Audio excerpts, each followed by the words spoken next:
여러분 안녕하십니까? 3월 8일 10시 뉴스입니다. 첫 소식입니다. 유엔이 오늘 새벽 북한 핵실험에 대한 제재 결의안을 만장일치로 채택했습니다. 이는 북한의 금융과 무역 같은 경제 활동에 심각한 타격을 줄 수 있는 내용이 핵심입니다. 결의안은 또 북한의 핵미사일 무기는 물론 화학 생물 무기와 이 무기의 운반수단 확산이 국제평화와 안전에 대한 명확한 위협이라고 전제했습니다.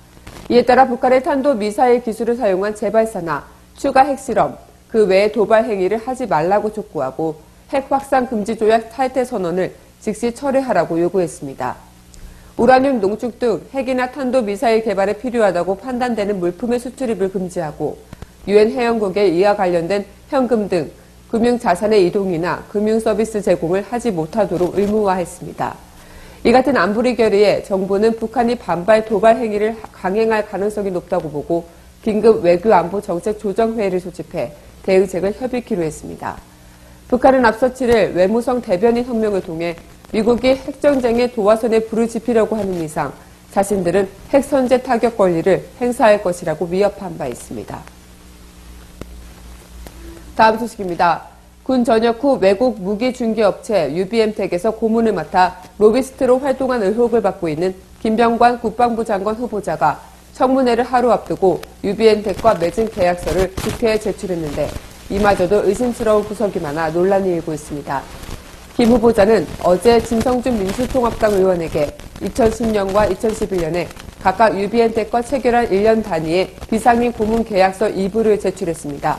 하지만 이 계약서는 대표이사 이름부터도 잘못돼 있어 이를 지적하자 원본을 발췌해 작성하는 과정에 오타가 났다면서 새로 제출했습니다. 진본인 아닌 문서를 계약서인 양 보낸 것입니다. 또한 다시 제출한 계약서마저도 목적과 담당 업무에 대한 개괄 내용, 계약 기간만 공개하고 보수와 업무에 관한 구체 내용이 가려진 상태로 제출한 것으로 확인됐습니다. 민주통합당 진성준 의원은 김 후보자가 그동안 자신은 설립 자문만 했고 계약서 원본에도 그렇게 명기되어 있다고 주장해왔는데 그렇다면 계약서 원본 전체를 제출해 투명하게 공개해야 한다고 지적했지만 김 후보자 측은 가려진 내용은 회사에서 비공개를 요구했으므로 공개할 수 없다고 말했습니다.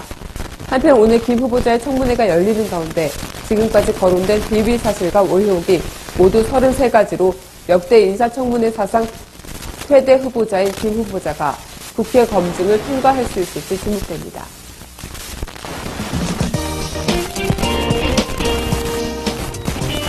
단신입니다.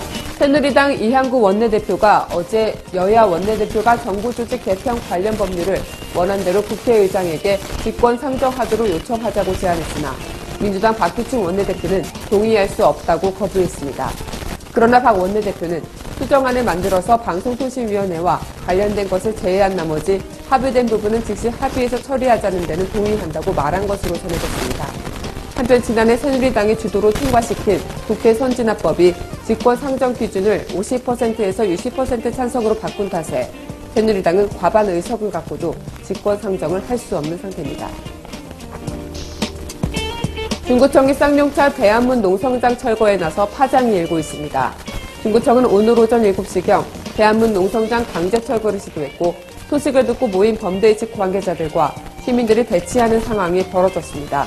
하지만 범대위 측은 최근 농성장이 불에 타 사라졌기 때문에 새로 세워진 천막은 농성장이 아닌 분양소인 만큼 중구청의 강제 철거 입장은 부당하는 입장입니다. 중구청은 앞서 지난달 28일 범대위 측에 농성장을 자진 철거하지 않으면 3월 8일 농성장을 철거하겠다는 내용의 행정 대집행 영장을 통지한 바 있습니다. 이명박 정부가 대통령 기록관에 이관한 기록물 중 공개 기한이 설정되지 않은 비밀 기록은 한 건도 없는 것으로 확인됐습니다.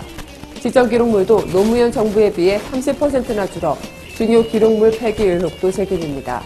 이명박 정부 관계자는 비밀에 해당하는 기록은 지정 기록으로 분류해 넘겼기 때문이라고 해명했지만 이는 이전 대통령에 관련된 비밀 기록을 모두 봉인해버렸다는 의도로 해석될 수 있어 논란이 일고 있습니다.